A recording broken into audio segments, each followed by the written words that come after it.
Why your hard work doesn't lead to your success. Our forefathers were hunters-gatherers. The men hunted animals while the women gathered them. They were also nomadic. They had to move from one place to another to hunt and to pick their foods. About 10,000 years ago, however, for the first time, human beings made a great discovery, and that was that we can actually grow our foods. And so we started growing our foods.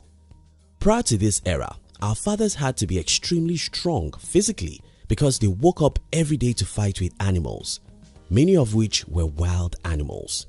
They also had to protect their family from the predators, so physical strength was the number one thing that mattered. No, things didn't change when we became farmers because farming was still hard work. Though we can now stay in a place and build ourselves some homes, we still had to work extremely hard to till the land, plant and nurture our foods. Soon after we started settling down, we noticed that we'll need leaders. These leaders will have to lead us, put things in order and defend our village, not against the wild animals alone, but against our fellow humans from the next village. So these kings have to be strong. They had to be warriors. Again, the physical strengths were the only thing that mattered. Because we didn't sleep, we started inventing tools to make our works easier. We invented cutlasses and hoes to farm and arrows and swords to fight. Now we have technologies to make our works easier. But don't be deceived, it was still not as easy as you would imagine today. So physical strength was still the most needed skill. About 200 to 250 years ago, however, we discovered even more advanced technologies we could use to farm. Now we have tractors and other technologies that could allow a few of us to produce the food for thousands of people. We call this the agricultural revolution, and it should make us work less. But again, right in the corner was an industrial revolution. We now discovered how to mass produce everything. The smart guys among us created the industries, and every one of us had to work there. Though you needed a lot of brain power to build a company, you don't need 1% of such thinking to work in the industry. Just show up and be part of the machines. Again, it's about physical strength. It was around this time that we figured out that we must make public education compulsory, not really because we cared about giving education to people, but because we wished to train them to be machines, to work for our industries. We wanted them to work in our industries, and because the industrialists were rich and powerful, they influenced how the school was structured and what you can learn there. You really won't learn anything except how to obey orders. Some experts agree that the mid-80s was the end of the industrial age. And what does that mean? Well, that we are no longer in the agrarian age means that we no longer need your physical strength to farm. That we are no longer in industrial age means that we will no longer reward you for your ability to work 14 hours a day in physical labor. What is the implication of this? Very simple. If in the 21st century your strengths were physical, we've got no market to reward you handsomely for it. Yes, we can give you a job and employ you to be part of the machines we use, then pay you a token to keep you alive. But we can't reward you like you truly deserve. This is the number one reason why most people are poor, even though they work very hard. The world has changed. You just need to get this right.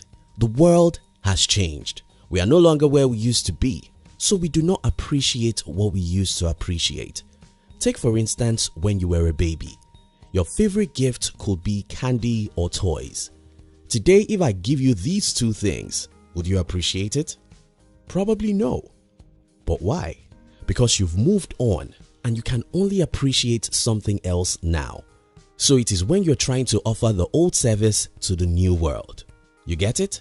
That's what school taught you to do. That's what the society taught you to do. Go to school, study hard to get good grades and get a job. What the new century wants. Now, the markets no longer appreciate the strong bones. What the market is willing to pay for now is the strong brain. Stop being physically hardworking. Start being mentally hardworking. Here are some real life examples. How much physical work do you think it took to build PayPal? maybe some hard work at the beginning, but that company was sold for $1.5 billion after 3 years and about 6 months the company started. Can you work hard enough to make $1.5 billion in 4 years? Facebook was invented about 16 years ago, and today it is worth over 100 billion. Can 100,000 people work hard enough to make 100 billion in 16 years? YouTube was sold to Google in less than 2 years it started. It was sold for $1.65 billion. Can you work hard in your entire life to get such money? Above are a few obvious and big examples, but they are not the only examples that exist. All over the world, there are millions of people who are making good money by using their brains, not their bones. I know what I'm talking about. I'm running 3 businesses. I don't do the hard work. I employ people who were trained to do the hard work. My work is to think and create. That's the only way to be rich in the 21st century. Stop living in yesterday.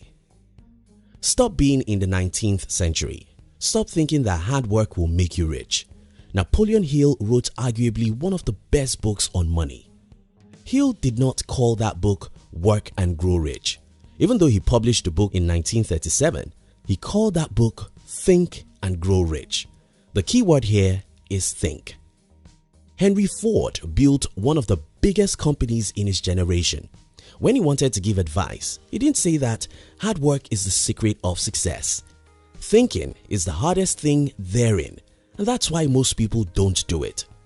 Thinking, that's the hardest work of the century. But as Ford said, most people don't do it. Some helpful tips. If you want to be a creative thinker and become rich in this age and time, I suggest you do the following. 1. Consume a lot of creative and educational materials. If you like reading, read good books. If you love videos, watch meaningful and educative videos. If you like audio, listen to helpful and challenging audio programs. This is important because your mind is like your body. You have to feed your body nutritious meals to make it healthy. You have to feed your mind with healthy meals to make it healthy and functioning. 2. Use your brain. This will be offensive to some people because everyone thinks that they are using their brains, but that's not true. Think, ask questions, be curious, challenge that status quo, let your brain work, and it will work better each time. 3. Spend time with yourself. Ours is a very noisy world. We are busy with work, and even when we leave the office, the social media is waiting for us.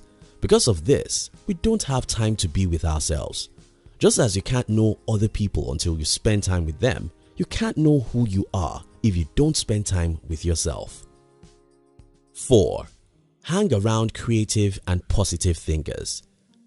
You are not you, you are your friends. If you hang around people who don't use their brains, you won't use yours. In the past, what determines whether you'll be rich or poor is how much of physical energy you have. Today, the game has changed. It's no longer about bones, it's now about brains. Thank you very much for watching our videos. We'd like to give you another interesting video for you to enjoy next. But before then, our team will be very happy if you can like this video and share it with your friends on social media. If you're new here, don't forget to subscribe so you won't miss other interesting videos like this. Look at your screen now to see 2 other videos we handpicked for you to enjoy next. We love you.